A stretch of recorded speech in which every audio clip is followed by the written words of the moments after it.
Hello! Welcome to AB Vlog! Guys, for today's video, magluluto tayo ng menudo. So, nagpapainit na po tayo ng ating mantika para nang sa ganun po ay makapag-saute po tayo ng ating mga gagamitin. Yung aming menudo guys is talagang simpleng-simple lamang at saka sobrang tipid lang kasi wala po tayo ditong ibang mga ihahalo bukod po sa carrots at patatas. So, ayan guys, mainit na po yung ating mantika. Pwede na po natin ilagay yung ating bawang. Dahan-dahan lang po sa paglalagay dahil po mainit yung ating mantika, baka po tayo matalsikan. So, isusote lang natin siya guys hanggang sa ito ay mag-golden brown. Pag medyo na-golden brown na yung ating bawang, isusunod na natin syempre yung ating sibuyas.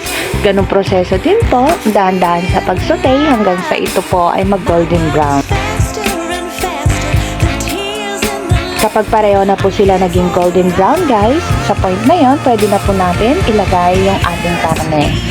Yung ating karneng gagamitin dito is yung karneng baboy guys na kalahating kilo lamang po. Dahan-dahan din po sa paglagay ng ating karne dahil pwede po ito ay pumutok o pwede po ito ay tumalsik yung ating mantika, kaya mag-iingat po tayo.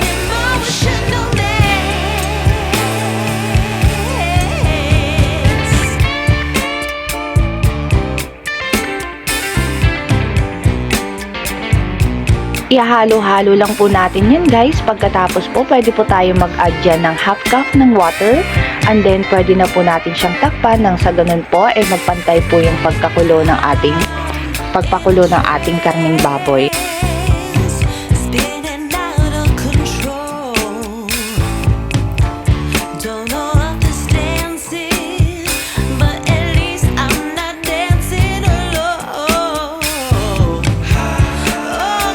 So, ayan guys, mukhang pantay na po siya. So, pwede na po natin ilagay dyan yung ating half cup ng water and then tatakpan na po natin.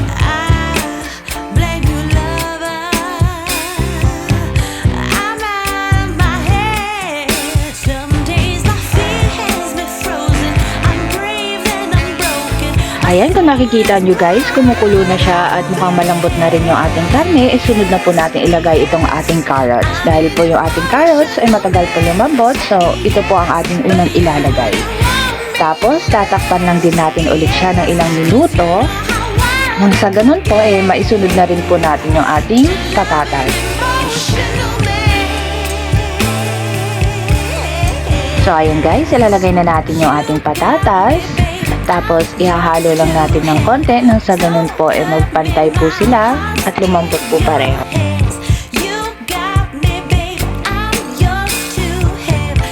Ang ating patatas po mabilis lamang din po lumambot. So, maya-maya po pwede po natin ilagay na dito yung ating mga seasoning.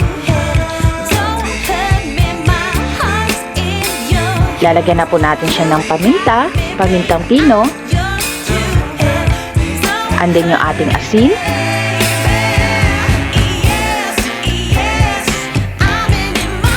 Yung ating asukal, konti lamang po para meron pong konting manamis-namis na lasa. At syempre po, yung ating liver spread. Maliit na liver spread lamang po yung gamit namin dito guys dahil nga kalahating kilo lamang yung ating baboy. Tapos ihahalo lang po natin siya hanggang sa yung ating liver spread ma-absorb po ng ating sabaw.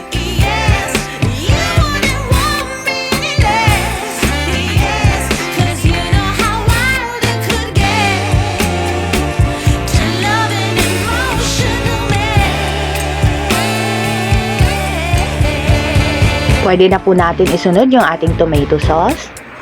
Ayan po, ilalagay po natin lahat yan. At syempre, sisimutin natin yan dahil sayang din, kasama yan sa binayaran natin. Charot! Pero syempre naman, kailangan natin simutin yan guys, sayang yan. So, ihahalo lang natin siya ulit. Hanggang sa magpantay na silang lahat, halo lang ng halo.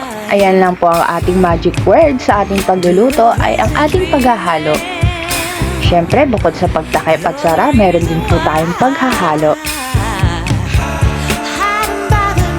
Ayan, kapag nahalo na natin siyang mabuti, pwede na po natin siyang takpan at antayin na lang natin na kumulo.